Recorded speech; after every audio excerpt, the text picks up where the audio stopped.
Assalamualaikum warahmatullahi wabarakatuh. Banyak sekali pertanyaan jamaah, Ustadz kasih kami channel untuk kajian anak-anak muda.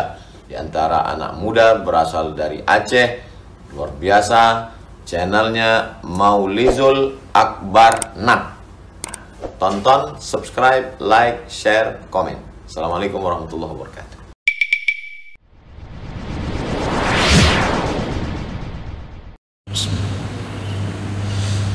Assalamualaikum warahmatullahi wabarakatuh.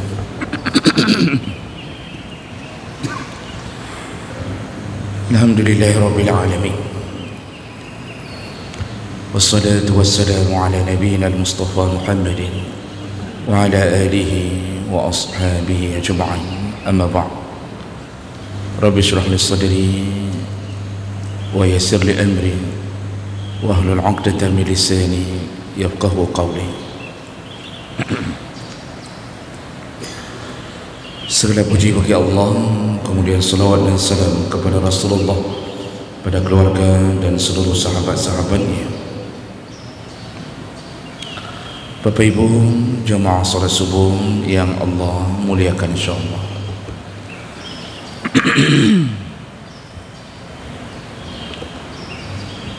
Di pertemuan kita sebelumnya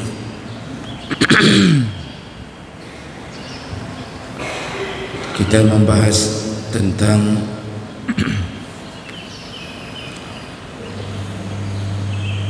memberi sedekah,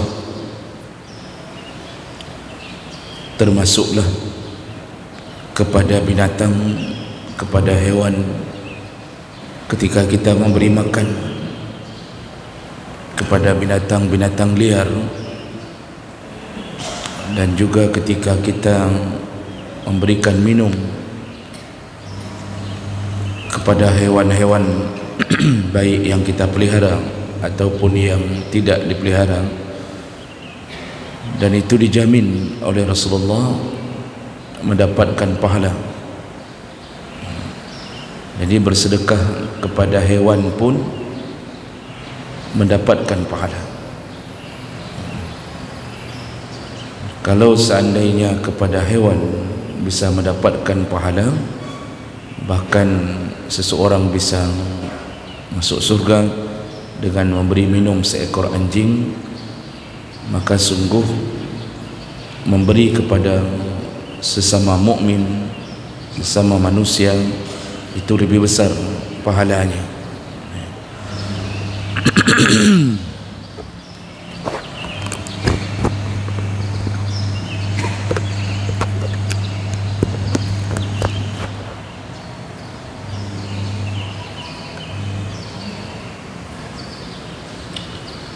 Baik, Bapak Ibu yang Allah muliakan, berikutnya kita sambung masih di dalam bab anjuran untuk memperbanyak sedekah dan menghindarkan diri daripada kekikiran.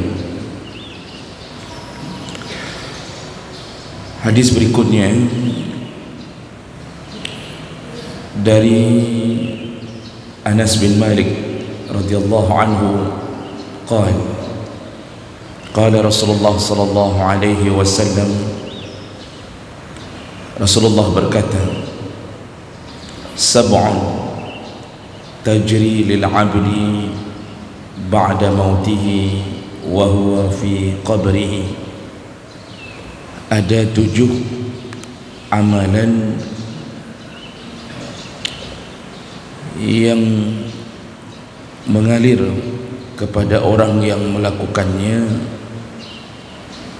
walaupun orang itu telah berada di alam kuburnya.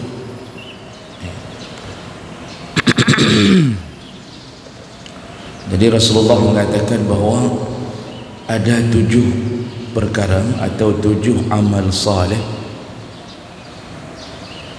kalau sempat dilakukan oleh seorang hamba, maka amal itu didapatkan terus-terusan pahalanya,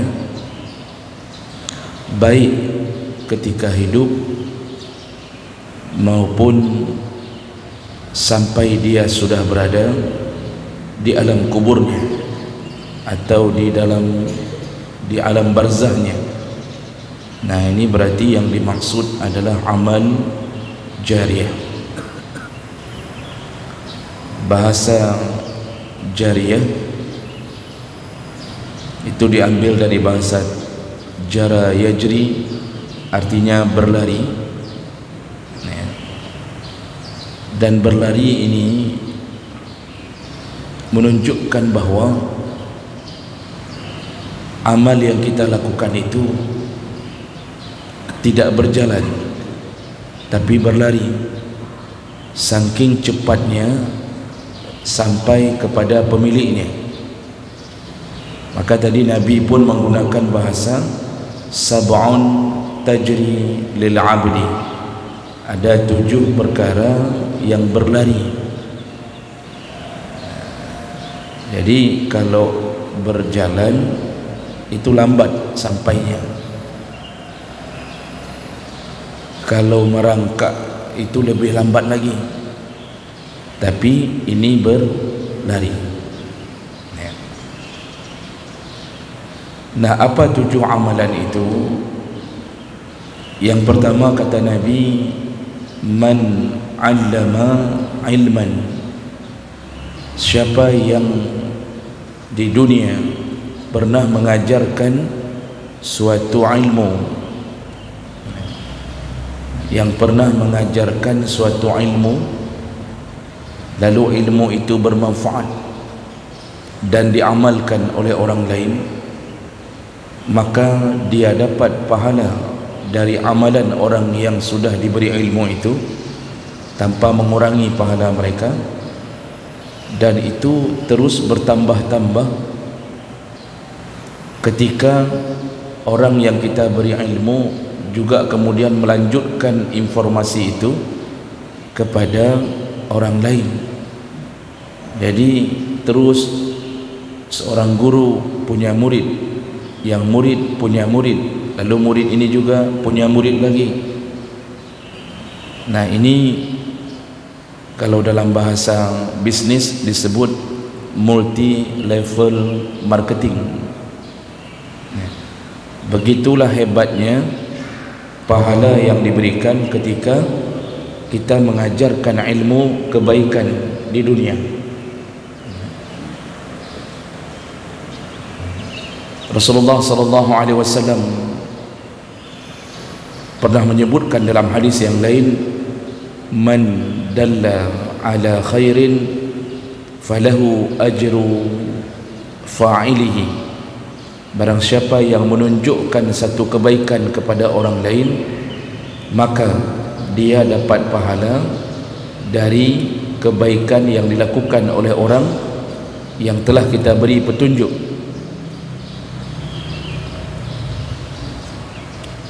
Dan ini tidak mesti dilakukan, kesempatan ini tidak mesti dilakukan oleh para guru-guru, tidak mesti hanya ustaz, tengku, kiai-kiai, syekh, itu tidak mesti harus menjadi seperti itu. Bapak Ibu bisa mendapatkan pahala besar ini ketika seorang ayah mengajarkan ilmu kebaikan kepada anaknya, anaknya mengamalkannya, dari tidak bisa salat menjadi bisa salat, dari tak bisa baca Quran menjadi bisa baca Quran, dari yang dulunya dia berpakaian seksi lalu dinasihati oleh ayah ibunya sehingga dia tak lagi melakukannya dan dia ganti dengan pakaian yang syar'i. Dulu sikapnya dengan orang tak baik, setelah dinasihati oleh ayah ibunya dia menjadi baik. Itu semua masuk dalam kategori man 'allama ilman, yaitu mengajarkan ilmu. Jadi kalau kita meninggal, semua kebaikan mereka tanpa harus diniatkan, mengalir dengan otomatis. Jadi tidak perlu dia menyebutkan ini saya sedekah karena ayah saya dulu mengajarkan saya, tak perlu. Ini saya baca Quran, kirimkan ya Allah pahalanya kepada ayah saya. Tak perlu. Setiap kalimat yang dia baca dan itu hasil pendidikan ayahnya, hasil pendidikan ibunya, maka mengalirlah dia sampai ke alam kubur, dan itulah gaji pensiunnya orang saleh.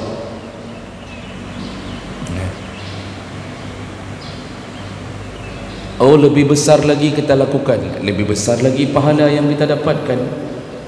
Ternyata di rumah kita ada buka pengajian.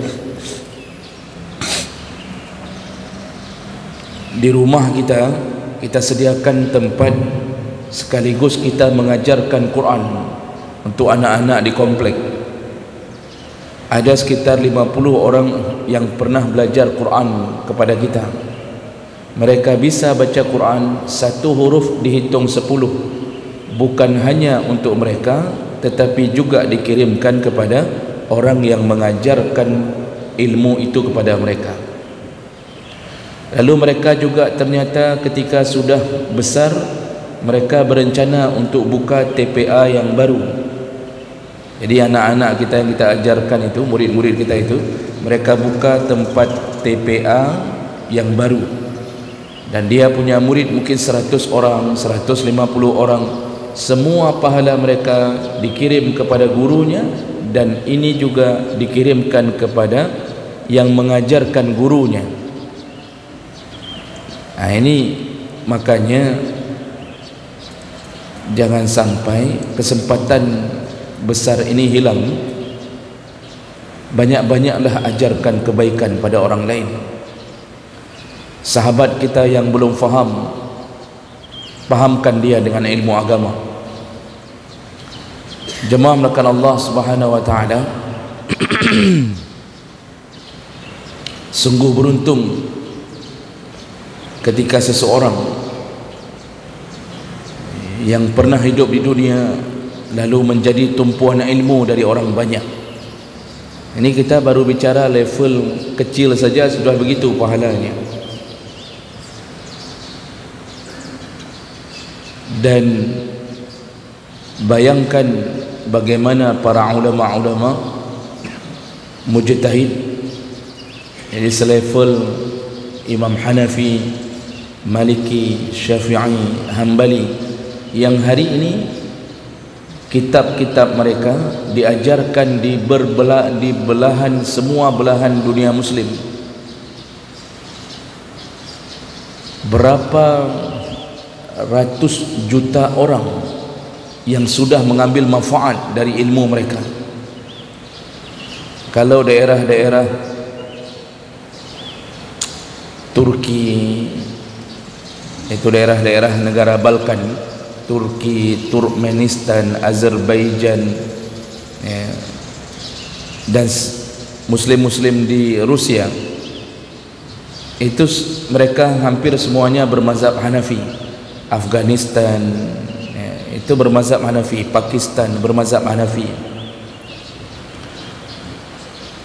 Mereka belajarnya dari apa yang diturun-temurun, yang diajarkan dalam mazhab Hanafi, dan tentu bersandar pada Al-Quran, pada hadis-hadis Nabi SAW. Jadi jangan mengira bahwa bermazhab itu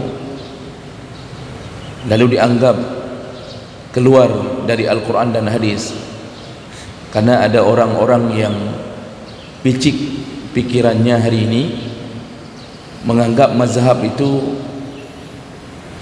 adalah perkara yang tidak penting, dan kalau sudah bermazhab berarti tidak ikut Al-Quran, tidak ikut hadis.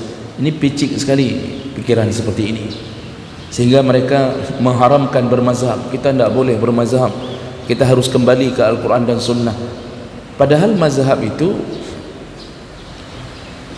mencerahkan, mencairkan apa yang belum bisa dipahami dari Al-Quran dan hadis. Ini mungkin orang yang bilang ini pun dia tidak pernah baca kitab-kitab para ulama, tidak tahu dalam kitab itu selalu sadurannya Al-Quran, hadis, Al-Quran, hadis. Cuma terjadinya perbedaan karena banyak perkara.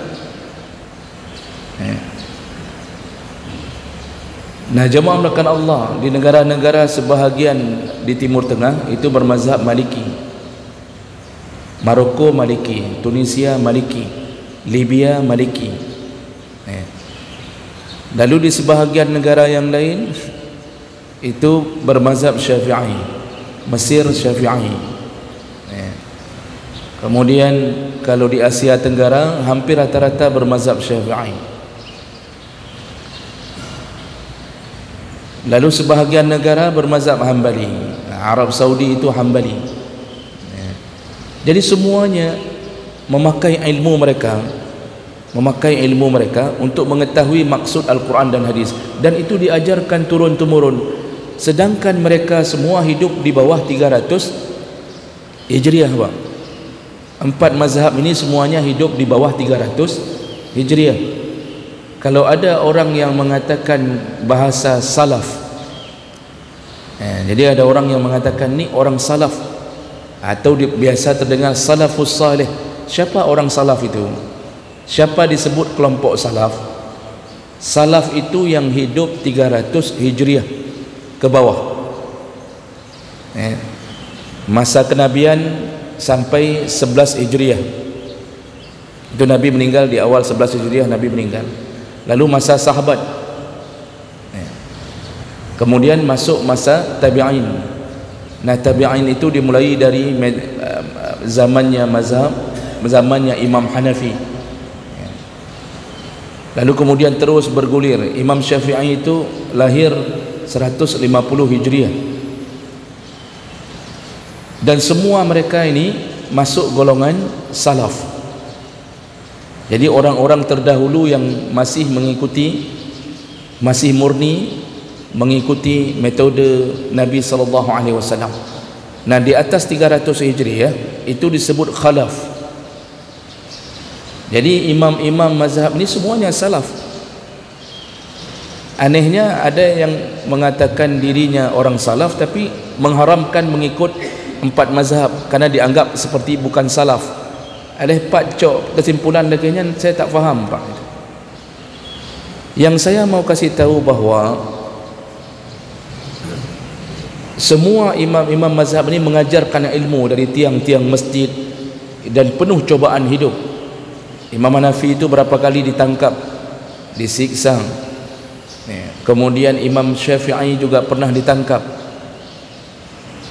Imam Malik yang aman karena beliau tinggal di Madinah, tidak pernah keluar dari Madinah. Imam Hambali jangan ditanya, setengah hidupnya di dalam penjara, disiksa gara-gara mempertahankan Al-Quran, bahwa Al-Quran itu bukan makhluk tapi kalam Allah. Dia bahagian dari diri Allah, bukan makhluk Allah, bukan dicipta oleh Allah. Itu perjuangan Imam Hambali ketika berada di zaman Mu'tazilah. Imam Hambali ini sudah berada di zaman berkuasanya rezim Mu'tazilah, di penjara, Pak. Demi ilmu, mempertahankan ilmu, mereka hidup dalam penjara, disiksa setiap hari. Mereka sudah meninggal. Orang yang menyiksanya tidak pernah dikenang, tidak pernah dipuja-puji, tidak diambil manfaatnya. Raja-raja yang menyuruh mereka untuk disiksa tenggelam, namanya tenggelam, tak pernah menjadi sebuah kenangan yang baik. Tapi Masya Allah, mereka ini mengajarkan ilmu sampai hari ini, Pak. Dari 300 Hijriah ke bawah sampai hari ini kita masih mempelajarinya.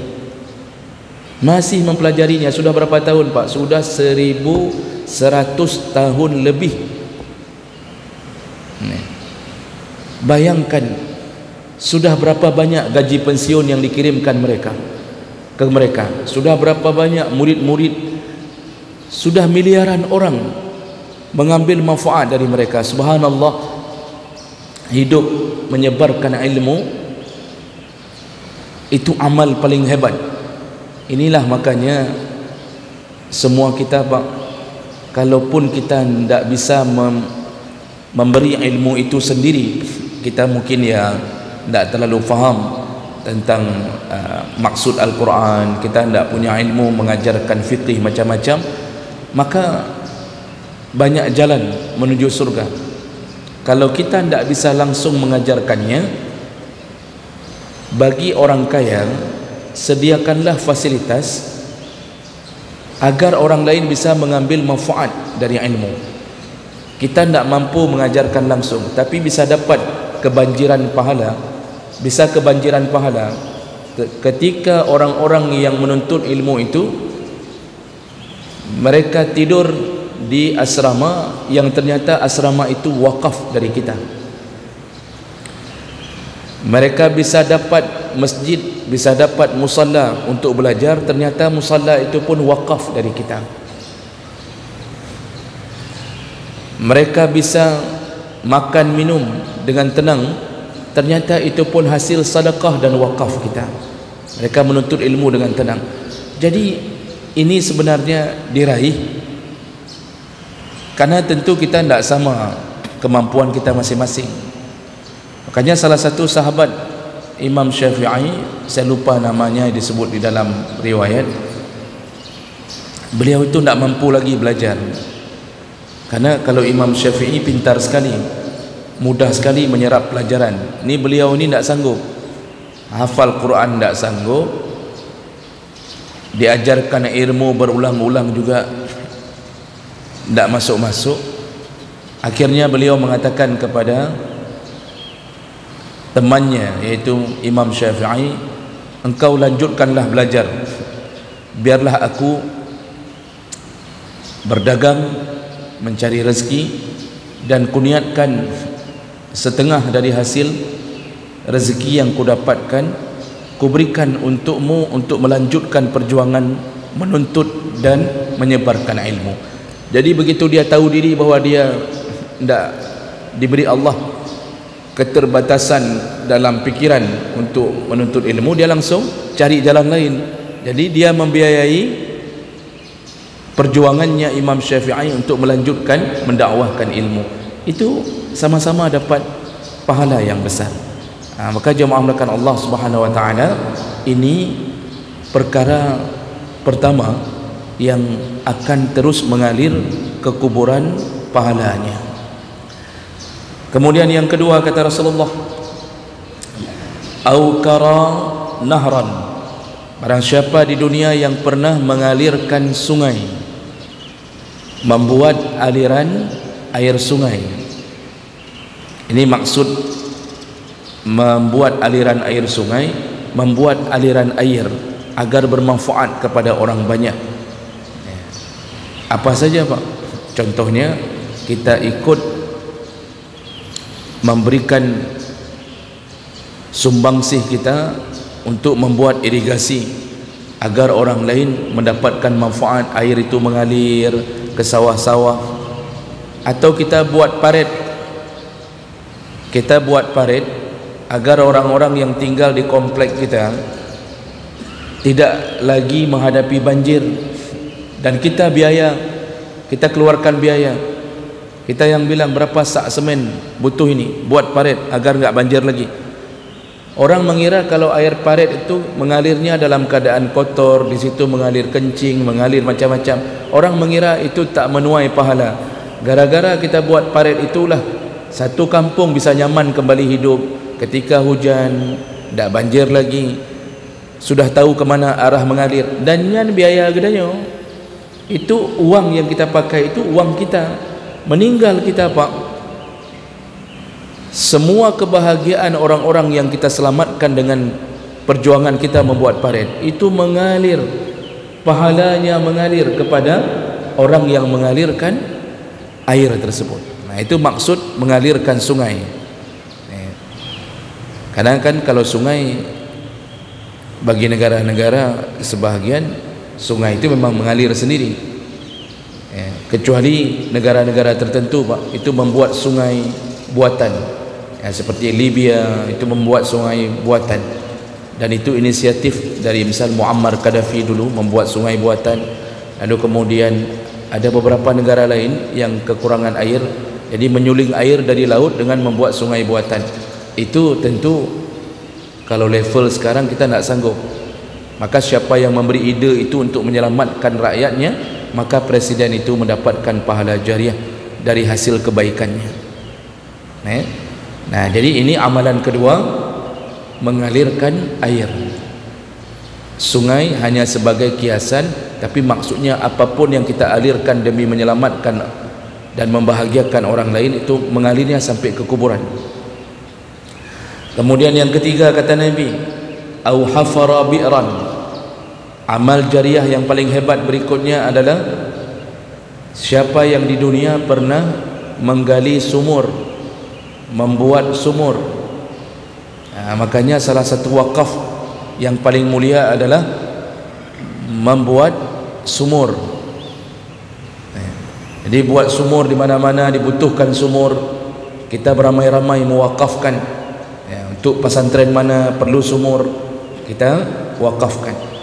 Setiap air sumur itu dipakai airnya, diminum, dijadikan untuk mandi, semuanya mengalir kepada orang yang memberikan wakaf itu. Saya dengar berita, saya tidak tahu yang di posisi mana, tapi ada yang kasih tahu saya bahwa di Pasar Impres itu ada satu sumur wakaf seseorang yang digunakan sampai hari ini. Jadi sekitaran Pasar Impres itu minumnya dari sumur itu, ya, mengambil manfaat dari sumur itu. Saya tidak tahu posisinya di mana, tapi ada yang kasih tahu saya bahwa di situ ada sumur wakaf. Masya Allah, begitu banyak orang mengambil manfaat dari air sumur itu, dan orangnya sudah meninggal dunia, mengalirlah air itu sampai kepada pemiliknya sampai hari ini dan sampai menjelang kiamat. Maka berlomba-lombalah Bapak Ibu untuk memberi sebuah sumbangan, atau lebih tepat wakaf yang berbentuk sumur. Ini misal masjid kekurangan air, misal, ternyata butuh sumur baru, itu berlombalah untuk itu. Tanyalah berapa kebutuhannya, pada mbah monte perleh.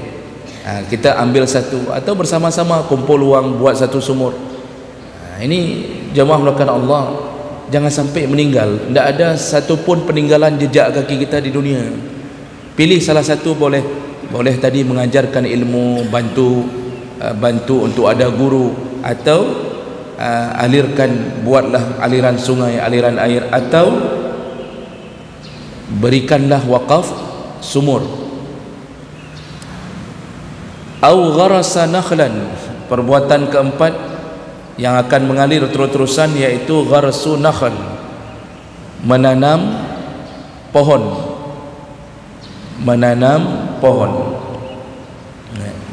Jadi menanam pohon ni dimanapun kita tanam,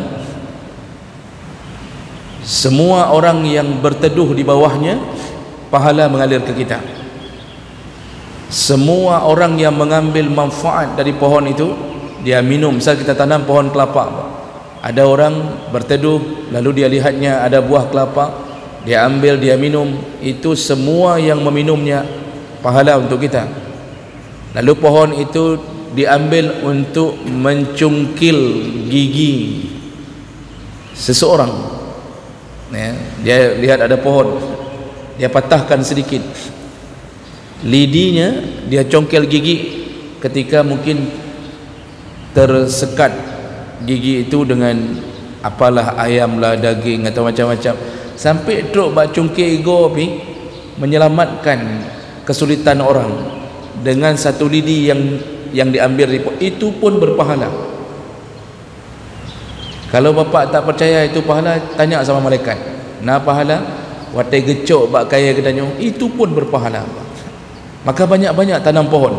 Nanti ini di hadis berikutnya Pak, sudah pernah saya kasih tahu minggu lalu. Di hadis berikutnya, yang dicuri, dia tanam pohon di dalam hutan, dia tanam pohon, kebun dia, dicuri Pak. Yang mencuri dapat dosa, tetapi semua yang dicuri itu pahalanya untuk kita.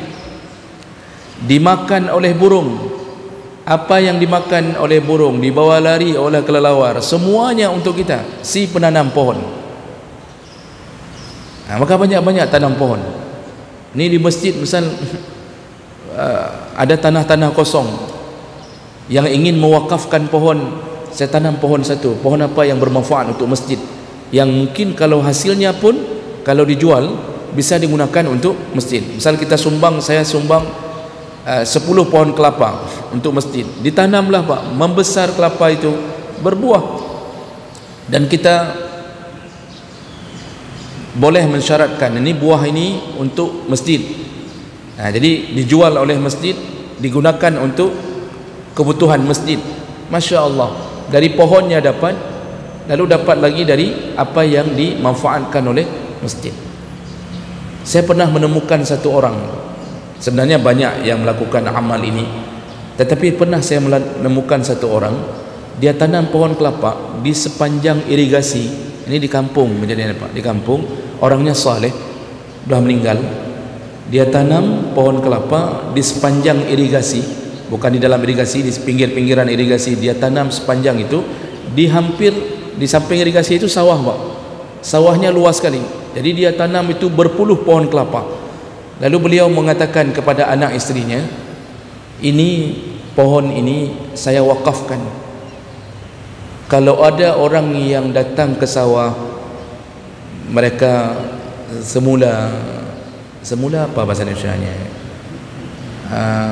mereka mulai menanam, mulai proses menanam. Kalau mereka capek, mereka ambil dari buah, dari pohon kelapa yang saya tanam, semua saya halalkan. Jadi, untuk keluarganya dihalalkan, untuk orang lain pun halal.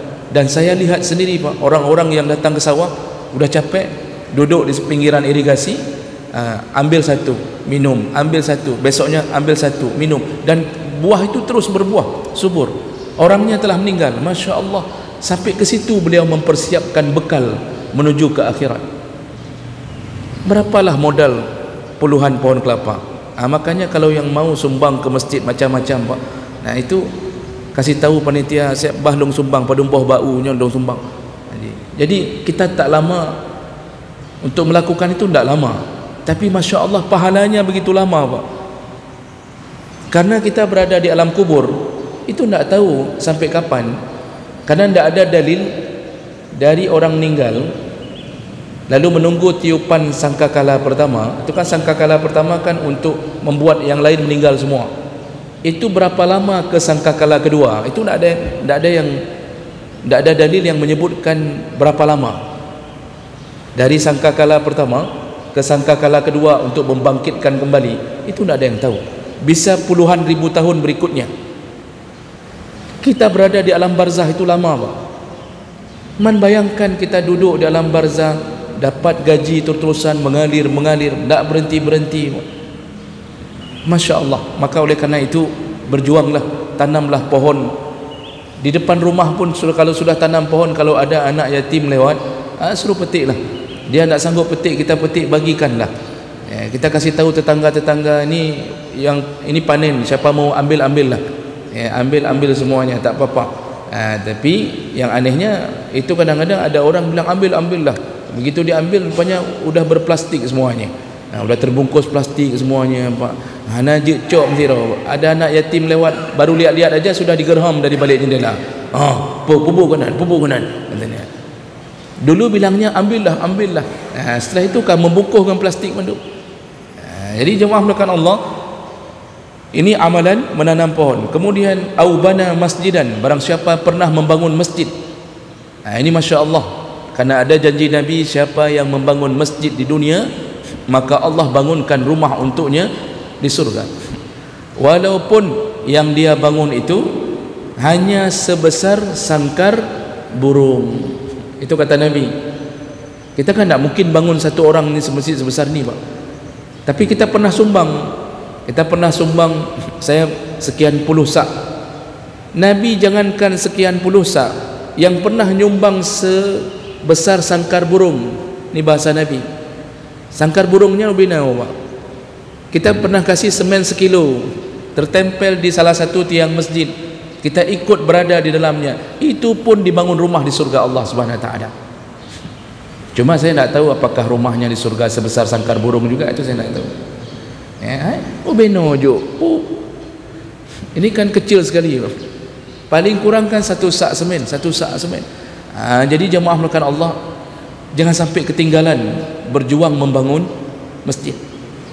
Kemudian yang berikutnya, yang keenam, au warasa mushafan, atau pernah mewakafkan mushaf Al-Quran. Ini wakafkan Quran Pak, tapi kalau bisa wakafkan di tempat-tempat yang Quran itu digunakan. Karena ada Quran setelah diwakafkan diletakkan di dalam rak, tidak pernah dibaca. Karena syarat wakaf baru mengalir pahala kalau digunakan. Bapak Ibu, saya diberitahu oleh orang dalam di Masjidil Haram, di Masjidil Nabawi, banyak orang wakaf Quran, banyak orang juga wakaf kursi untuk duduk. Orang yang duduk solat tidak bisa duduk, itu kan banyak yang beli kursi di luar lalu ditinggalkan dalam masjid. Sayangnya, tahukah kita apa yang terjadi Pak? Itu Quran itu disortir kembali.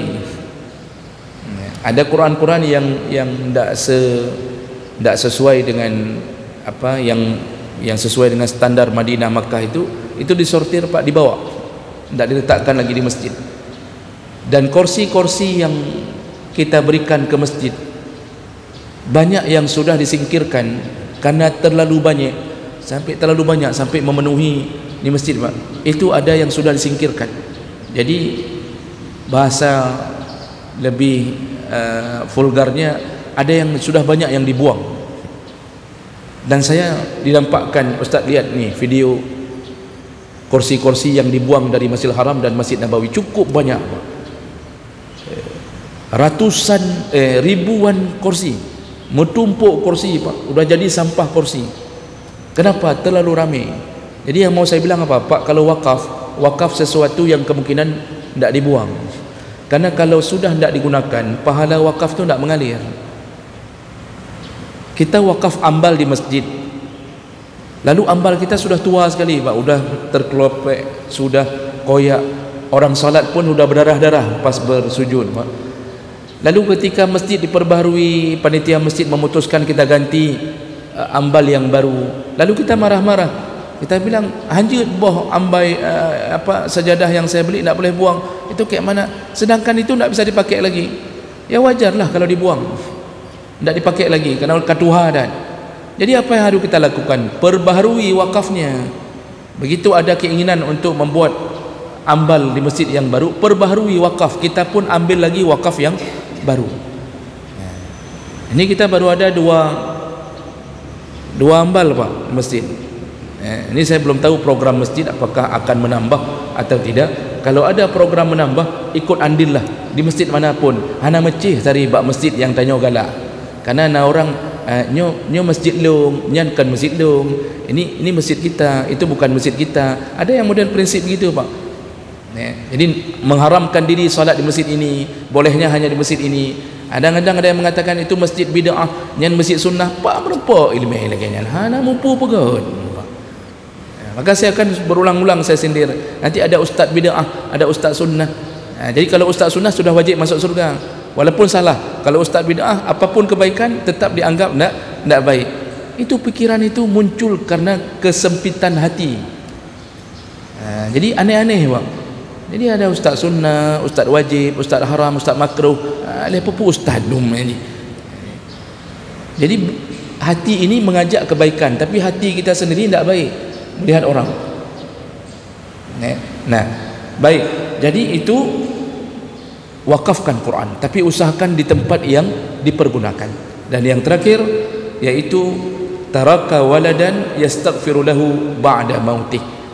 Amalan terakhir yang akan terus mengalir sampai ke kuburan mereka yang pernah meninggalkan anak, lalu kemudian anak itu diajarkan agama dan dia memohon ampun selalu kepada ayah dan ibunya, maka ampunan yang diucapkan di bibir mereka mengalir ke kuburan. Berbahagialah orang tua yang punya anak yang selalu mengucapkan Rabbighfirli wali walidayya. Maka sebelum kita meninggal Pak, ajarkan anak, nak, ini agama, ini begini. Kalau berdoa jangan lupa doa ke orang tua. Itu ajarkan dari sekarang. Berbahagialah ketika kita duduk di alam kubur, di alam barzah, selalu dapat paket. Malaikat datang paket. Kita nanya COD apa tidak? Mana ada COD paket free mandum ongkir gratis semua datang. Langsung kita dapat kado besar-besar, dari anak dapat, dari pesantren yang kita bangun dapat, dari sumur yang kita berikan dapat, dari parit yang pernah kita tambal dapat. Masuklah ke surga dengan bahagia, hiduplah selama-lama di bawah lindungan Allah Subhanahu wa ta'ala. Maka mudah-mudahan kita bisa mengamalkan salah satu daripada 7. Kalau bisa amalkan 7 amalan ini, amalkanlah.